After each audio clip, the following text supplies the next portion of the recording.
Okay, welcome to something new on the wrestling channel today. I'm gonna try out doing a little news roundup little video that I'm gonna do literally try to do every week, 2 weeks or so, rounding up some of the biggest news stories in wrestling and talk about like what's my reaction is, how things are, and what's gonna happen, all that stuff. Just so this is first off the first news that should be important. This is coming from like a couple weeks ago. However, WrestleVotes Radio reports that Raw will go back to 3 hours in January after Raw announced that it would go to 2 hours starting on October 7th, which is this show, which will be the first show after Bad Blood.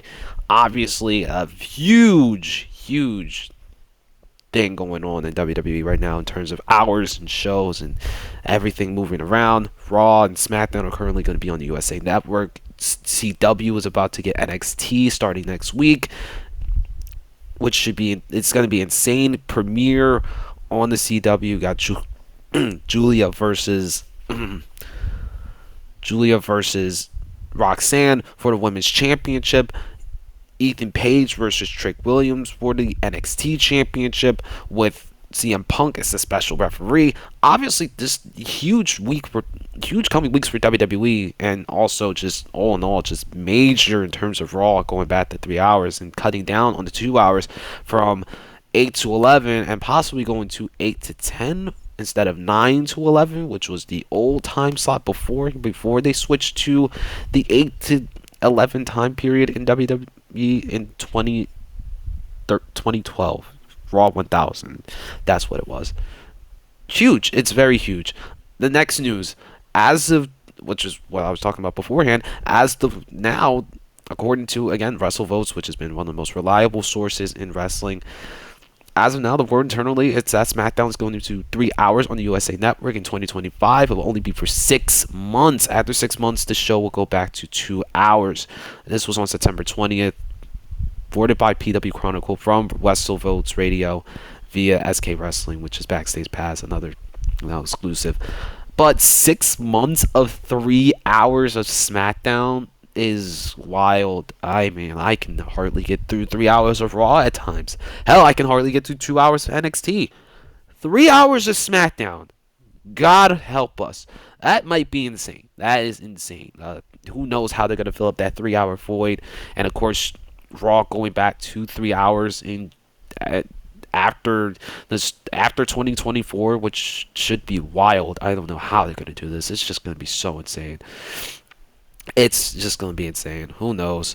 But 3 hour SmackDown on USA Network to kind of fill in the void for Raw leaving. I don't know how they're gonna do it. And at the same time, SmackDown's always been a 2 hour show. Who knows what's gonna happen? Just super weird. The FTW title retired at last night after AEW Grand Slam. First of all, incredible show by AEW last night. I wish at some point Grand Slam would become a pay-per-view, because it just feels like it deserves that big kind of monumental like show, especially with now the news that HBO Max is going to be streaming AEW pay-per-views. That's another one that I just forgot to add on to this list, but I was just scrolling to just get as many stuff as possible. But the FTW title retired. Obviously, you see Hook handing the title to his dad, Taz. Incredible moment. Now, Hook retaining the title against Roderick Strong. Who knows what's next for Hook? Possibly major championship implications or whatnot. Who knows? It's just the FTW title served its purpose. That's it. I think that's just nice. The nice segment right there. And also the main event of Bad Blood has not been decided yet. And there's still been talks going on of what's going to be the main event of Bad Blood. What's going to be... Oh, shoot. That's tough. PW Insider reporting that there's been a push to have the Bloodline tag team match with Cody and Roman versus Solo and Jacob instead of the Hell in a Cell match. My thing is, it should be the Hell in a Cell, and this tag team match should kick off the show. If anything, Hell in a Cell is more important to the Bad Blood name more so than just the tag team match itself. Even though it's a monumental tag team match, I cannot lie. This Hell in a Cell match is just the closeout to one of probably WWE's best feuds in recent memory. Here's Roman Reigns' schedule coming up for the next several weeks from October 11th all the way to November 22nd, returning in a sense full time. Greensville, Columbia, Brooklyn, and Buffalo getting to see Roman. Milwaukee, Salt Lake City, all this the last date obviously before War Games. Who knows if Roman is going to be a part of Survivor Series this year or not? It's all up in the air, but he is going to be a part of this year's Bad Blood, which is going to be his first match since WrestleMania 40. Huge news right there. Big E, he said to himself, he said recently that he's going to get scans in 3 to 6 months. If the doctor say he's healthy, will have talks, and they'll have talks about returning to pro wrestling.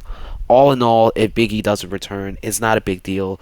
We're just glad that Big E's able to enjoy normal life as is. If he does return, God only knows the pop that he's going to get when he comes back, because he's been insanely missed within the WWE. He's been insanely missed within the locker room, of course, but at the same time, you're just glad that Big E's still able to enjoy the best things that he can enjoy. You just love it. Jon Moxley versus Bryan Danielson for the AEW Championship, Wrestle Dream. And of course, it has to be on a day that I'm also busy on. Great stuff. And then we also got news of a 2-night SummerSlam in MetLife. Talk about that. MetLife Stadium was the last single night WrestleMania and will host the first 2-night SummerSlam. That's crazy news. And then MetLife is also, well, not MetLife, SummerSlam is going to be a 2-night show in Minneapolis on August 1st and the 2nd. So seeing SummerSlam being an early summer event now than a mid to late summer event is very interesting. You got, just childhood things that you come across over the time period. Nice stuff. Here's a little picture to start off your little time period. The Young Bucks and Shane McMahon. Who would have thunk this? Not me. And Monday Night Raw is going to be in the Intuit Dome in Los Angeles / Inglewood, California, which is insane. That's an insane venue to host a big time event, the big time premiere. Oh, Lord have mercy. I'm watching Wheel of Fortune right now, so that just hurts to see her lose $100,000. Ouch. But huge news from WrestleVotes Radio. Who knows when it's going to be announced at some point, but January 6, 2025, Monday Night Raw, Intuit Dome, Los Angeles, California. Huge night that's going to most likely be planned. Of course, the stars will be out, especially with the Netflix premiere and possibly the return of Pat McAfee. Possibly, we don't know. And here's some news about WrestleMania 41, but this is just from On Location and packages. Who knows how things are going to be. Official tickets go on sale tomorrow. Pre-sales went up yesterday. But here's what it says. Ringside floor camera, which is the elite one, $50,000. I mean, just Jesus Christ. Just what the hell? $50,000? Ringside? 2 nights? What could you have planned, WWE? What could you possibly have planned? I mean, good Lord. There are tons of perks, some of which have never been offered before. The majority of added perks are on night 1, with rows 2 and 3 being $27,000 to $30,000 total for both nights. I mean, just God Almighty, that is just wow, a lot of money. I'm gonna have to see for myself. Who knows? And of course, you have Saraya. There's another news from AEW. Saraya re-signing with AEW. Good for her, making her choices, making her money. Can't lie. Don't really think she's been that much of an impact besides winning the AEW Women's Championship just for a pop. Not much to that. And then you got Saturday night's main event returning on December 14th in Long Island, New York. Love to hear that news. It's just, that is huge for it. That's huge to hear. Of course, that's just going to be a huge night, huge event.